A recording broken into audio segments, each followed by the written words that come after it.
je gauw naar dit verhaal. Naar het bureau. Cornelia doet de jas aan en krijgt haar tasje van de tafel.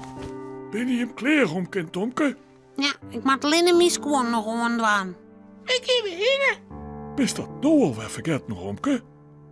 We zullen om eens met Janne Joe haar broerke naar het consultatiebureau. Janne Joe haar mem is ziek en ze had vragen of ik er maar hem heen kan wil. Waarom moet er naar dat bureau? Nou, de dokter moet zien of hij goed groeid is. Die moet hem meten en hij moet op een weerschaal. Oh, leuk. Kiet Jan en Joe ik mij. Ja, kom. Dan hellen we Janne Joe en liet ze wangliang op. Ja, leuk. Even later stapt Cornelia achter de bennewijn. Jonken haar rennen Tomke en Janna Joe. En Romke draaft achter haar aan. Is dat bureau 4 voor Cornelia? Nee, hè? Het is dicht bij Tomkes in squallen. We binden ze. Nee, een skofke sjos het gebouw al. Janna Joe doet de doorriepen en Cornelia riet de bennewijn naar binnen. Dan krijgt ze liet zijn wang liang uit de wijn en docht hem de kleren uit. De zuster schuttel om de hoeken van de door. Wang liang is hoonbaar. Hé, Romke en Tomke. Ben je meer rek? Ja, zie met me ziek en om mij wij mij. Nou, wat aardig. Kom er maar in. Wang liang mij wel op een weegschaal. Cornelia leidt hem op een doek in een grutte bak. De zuster schreeuwt wat op een kaart. Romke en Tomke staan er op kop en eren bij. Maar in ien vielen ze wat wiets. Hé, het Rijntje. Ik viel direct op mijn kop. Mijn lietse broerke is het. Dat doet er altijd als er op een weegschaal lijkt. Jakkes. Ik heb pis onder hand. Cornelia leidt gauw een doek op het piemeltje van Wang Liang. Die had het grutste willen. Oh, was Kierman, maar even in het huisje. Daar is wel een kraan.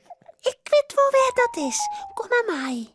Tomke, Janne Joe en Romke draven het kemmeke uit. Zo daar. De haltron naar het huske. Tomke wasket de handen en Janne Joe vraagt Romke mij wie het doekje oer het hier. Zo, nu best wel wisken. Ja, Romke? En mijn handnek. Kom, gauw weer naar Cornelia ta.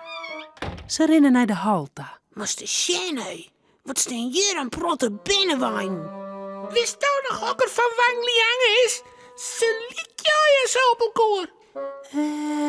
Deze. Maar dat beerke. Oh, het beerke lijkt net onder de dekens. Ik zal hem gauw onderstopje. Ah, Master Shan, dat is een mooie binnenwijn. Hier, mijn lietse hoedjes erop. Ah, dat zou ik wel graag zien koesen willen. Zal ik die er eens inzetten, Romke? Ja, dan ben ik de lietse poppen. En dan mag stoom aan mijn kuierie. Oké. En dan pak ik u's bennewijn en dan ren ik achter die jongen, oké? Tomke tilt Romke op en zet hem in de bennewijn. Hij leidt het dekbedje oer hem heen. Zaak, leer. Luister lekker, Romke. Ja, heerlijk. Mooi, dan gaan we nou te kuieren. Ja, maar Joet, dan moet me achterna rennen, goed? Ja, hier ben ik al. Zo kuieren ze de haltro. Om de oren bennewijn heen. En nou mij ik voor, Tomke, en dan moest je achter mij aan. Oké. Ze draaien de bennewijn om en kuieren de orenkant op. Ik zal die inhalen, Janne Joe. Dit is een race bennewijn. Dat kan me toch net inheljen, want ik ren lekker volle hudder. Oh, maar dat zou we nog wel eens zien. Denk er maar om. Hier kom ik. Tomke draaft achter Janne Joe aan.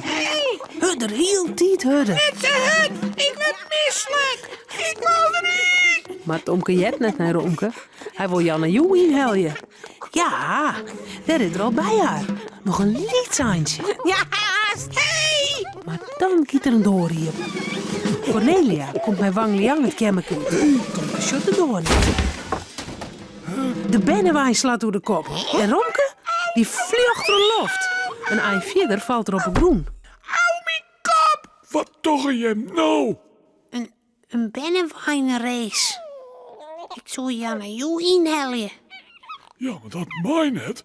Je vernielen de boel. Tomke zette Bennewijn gauw rein. Lokkig in de neert stikken. Alleen het dekbedje leidt op een vlier.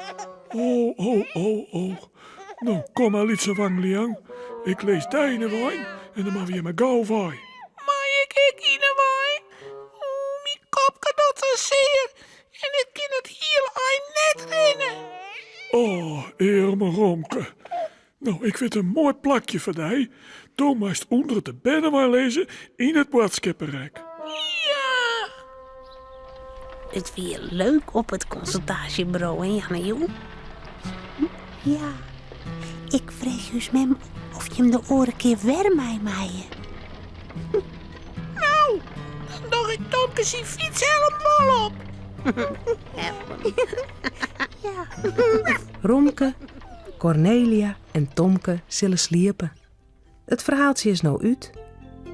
Voort ze op haar bedje kroepen, jouwen ze die nog gauw een tuut.